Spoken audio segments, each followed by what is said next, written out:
Fala galera, seja bem-vindo ao canal Quiteles na área. Vamos lá para mais um dia de análise do mercado cripto. Hoje vamos analisar o Bitcoin, vamos analisar o Ethereum, vou falar um pouco do longo prazo, vou trazer uma análise on-chain para vocês também, para a gente ver como que está sendo essa região de capitulação. Vocês sabem bem que a gente está na fase de capitulação e a gente vai dar uma olhadinha nos dados para entender se estamos em um bom momento ou não para pensar no longo prazo, beleza? Se você não é inscrito no canal, considere se inscrever. Aqui eu trago um mega conteúdo todos os dias da semana, principalmente quando eu falo sobre análise on-chain. E caso esse conteúdo faça sentido para você, eu peço que deixe seu like para dar aquela força pro canal e também para mostrar para mim que esse conteúdo está sendo relevante, beleza?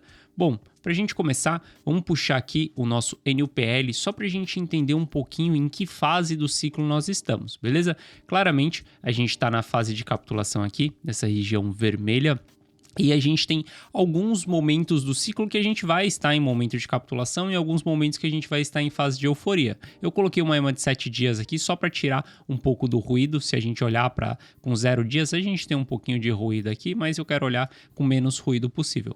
Então a gente olha aqui, a gente vê claramente que a gente está numa fase de capitulação. A fase de capitulação, ela pode ser mais baixa? Sim, ela pode ir mais baixa, ela pode dar uma agulhada muito maior. Olha só como lá em 2011 a gente teve a fase de capitulação iniciando ali nos $5,91 e o preço chegou aí em $4,33. Essa foi a mínima da fase de capitulação, ou seja, teve uma queda ainda de 100% ou de 50% do ativo, tem uma queda de 100%, é a zero. Teve uma queda de 50% ainda do ativo depois que ele entrou na fase de capitulação. Mas veja só que se a gente olhar para o próximo ciclo, o próximo step depois da capitulação, que é o início de um novo ciclo, a gente vê que a primeira euforia que a gente teve ali em 2013, a gente bateu um all-time high ali de $160. Ou seja, quem aportou na fase de capitulação, independente se fosse início aqui da fase de capitulação ou final da capitulação, se deu bem, fez uma ótima jogada pensando no longo prazo. E o porquê que eu falo quem aportou no início da fase de capitulação? Porque você nunca vai conseguir saber exatamente qual que é o preço mais barato. Você consegue saber qual que é o fundo do mercado. O fundo do mercado é a região de capitulação. Só que a região de capitulação não te indica o preço mais barato. Por exemplo, a gente teve o preço cair nos 50%. Depois que você entra na fase de capitulação, você ainda pode ter quedas de 40%, de 50% também. Pode dar continuidade nas quedas do mercado. Quando a gente olha para 2015, a gente teve a mesma movimentação. A gente entrou em capitulação ali por volta dos 320. Depois a gente foi parar lá em 210. Teve mais uma queda, não chegou a ser 50%. 2018 também a gente entrou em capitulação ali nos 4,300. E o preço foi parar em 3.200 também. E hoje, novamente, no ciclo, a gente entra na fase de capitulação abaixo dos $22 mil. Por que eu falo abaixo? Porque não dá para saber aonde que vai ser o preço mínimo. O que eu consigo saber é que isso daqui é fase de capitulação. Se a gente vai mais para baixo, igual a gente foi em 2015, se a gente vai agulhar igual em 2020 e voltou ali no crash, agulhar não, porque a gente já está há um período aqui. Mas não dá para saber exatamente como que vai ser, aonde vai ser o preço mais barato. Por isso, quem é um investidor, cara, eu sempre falo para vocês, você tem que saber que tipo de profissional você vai ser, que tipo de operador você vai ser, para primeiro você ter a sua estratégia. Se você for falar em day trade, em swing trade, em position trade, nada do que eu falar aqui vai servir para você. O que eu estou falando aqui serve para quem é investidor. Investidor é um cara que ele compra durante um longo período, espera anos e depois vende durante um longo período.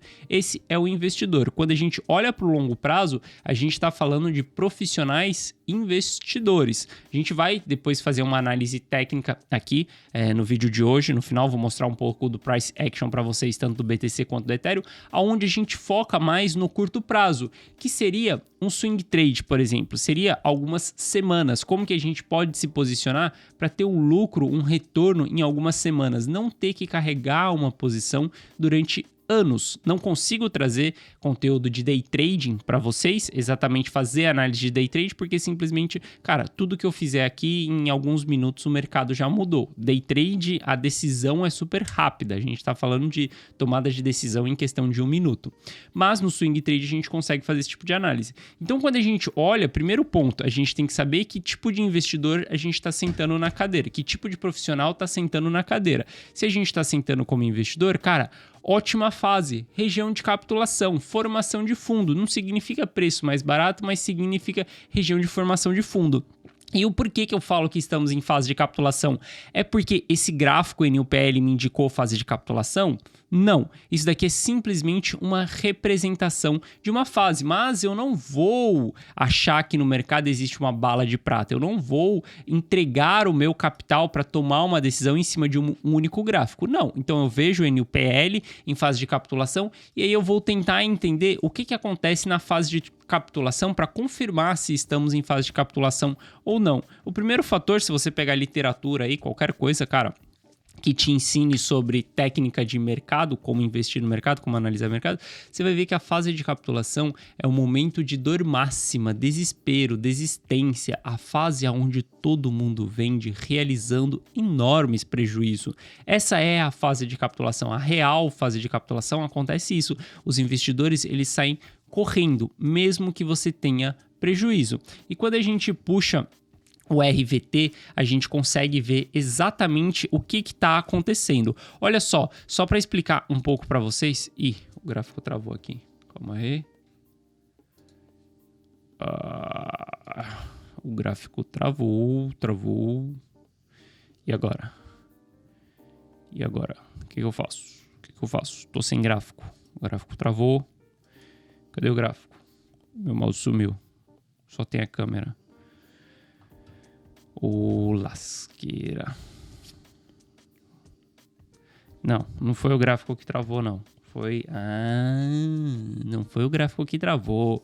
Foi meu mouse que acabou a bateria. Aí é sacanagem, né? Quando a gente faz o negócio sem edição, vocês vão pegar essa cagada aí no meio da gravação, beleza? Mas, bom, bora lá, bora voltar aqui. Tô sem mouse, vamos aqui no notebook mesmo.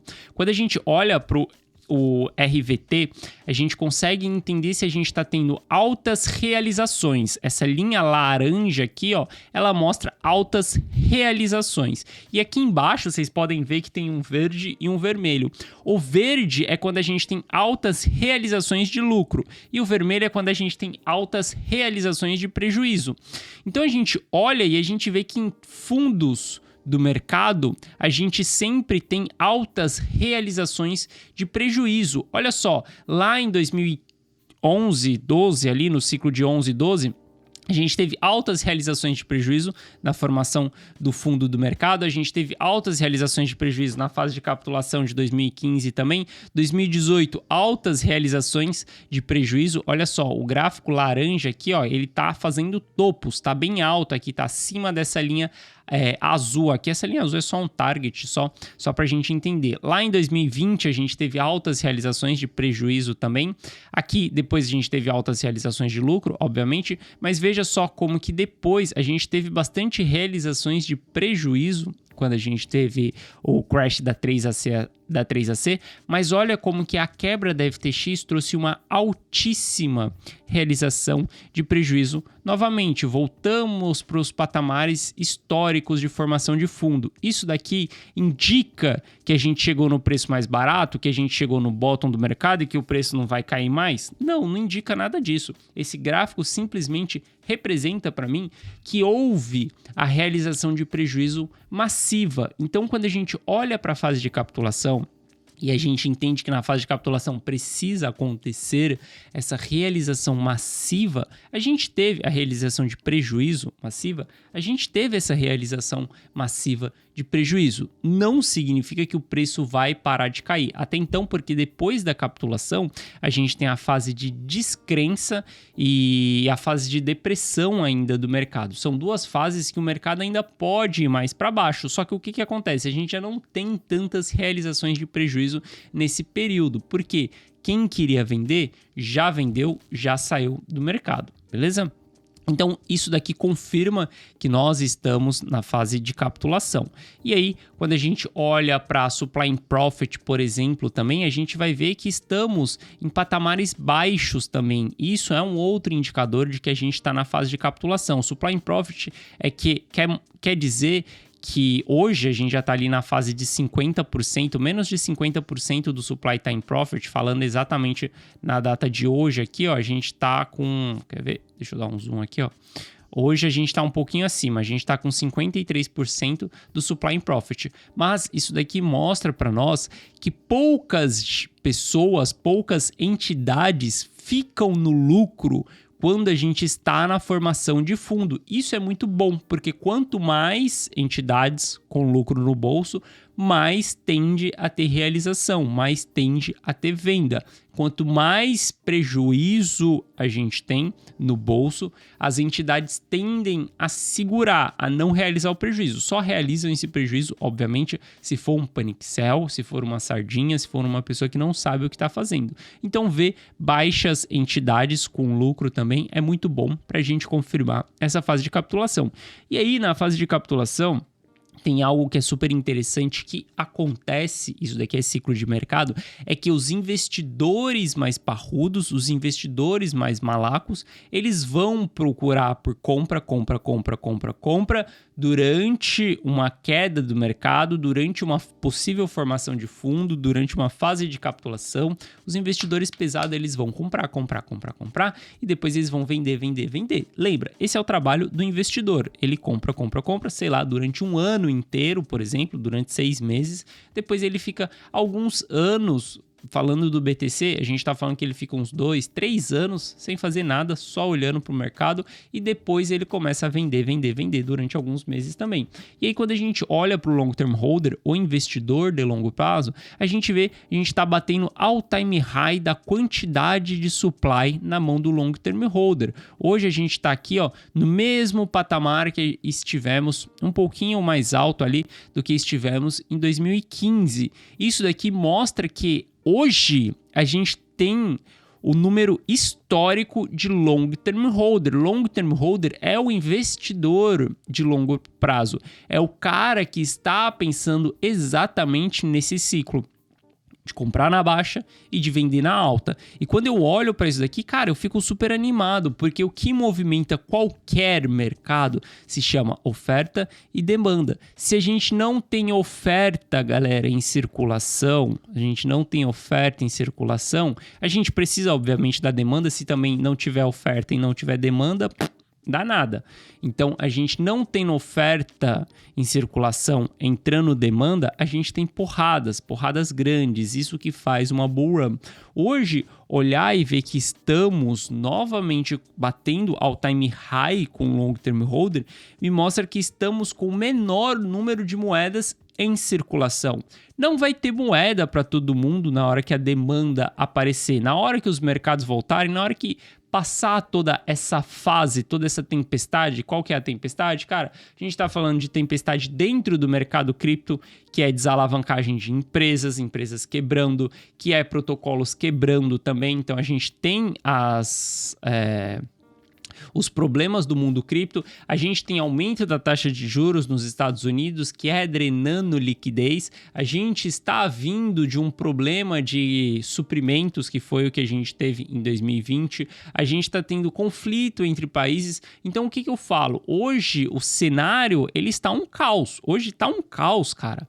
E é exatamente esse caos, tendo esse caos e vendo o supply diminuindo, eu entendo por que não tem demanda pelo ativo.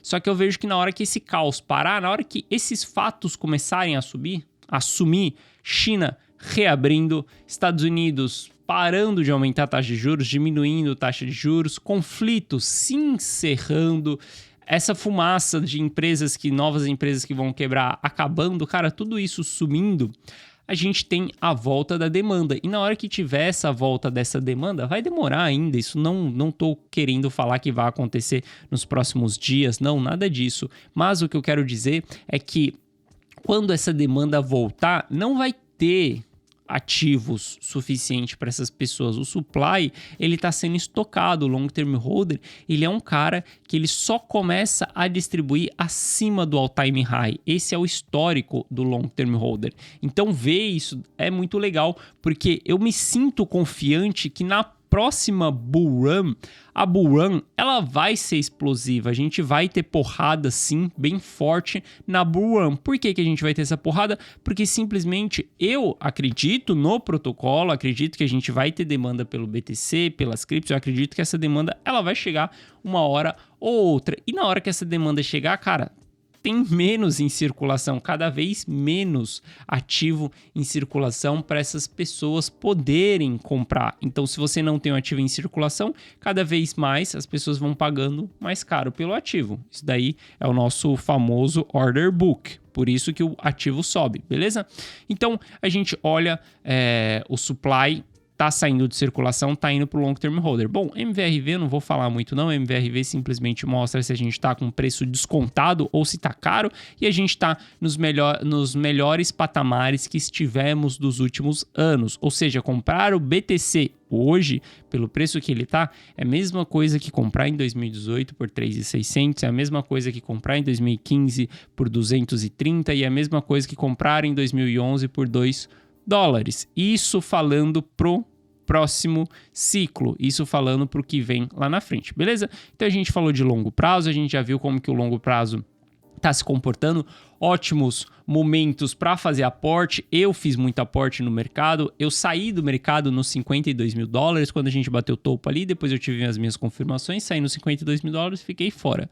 Abaixo dos $22 mil, eu reentro no mercado, eu faço os meus aportes, eu compro, eu faço um DCA, um custo médio, na fase de capitulação, exatamente nessa fase que nós estamos. Então, estou comprando, estou estocando, estou colocando na carteira ali, para assim, na estratégia do investidor. Compra, espera anos, senta a bunda na cadeira, espera anos e depois vende. Isso é o que eu tô falando pro longo prazo, beleza? Então eu tô fazendo esse tipo de aporte. Eu gosto mais de ser investidor. Outra posição que eu gosto de ser também é day trade, mas isso daí é outra história, como eu falei, é difícil trazer isso daqui para vocês porque a decisão é muito rápida. Bom, quando a gente olha aqui para um curto prazo, a gente olha para um gráfico de 1 hora no BTC, por exemplo, a gente vê que a gente teve uma alta expressiva ontem aí, onde o mercado deu uma animadinha um pouco. Se a gente olhar para o gráfico de 1 hora, a gente pode observar também que a gente está tentando romper as médias de curto prazo, uma média de 21 e uma média de 80, e tentando estabilizar aqui em cima.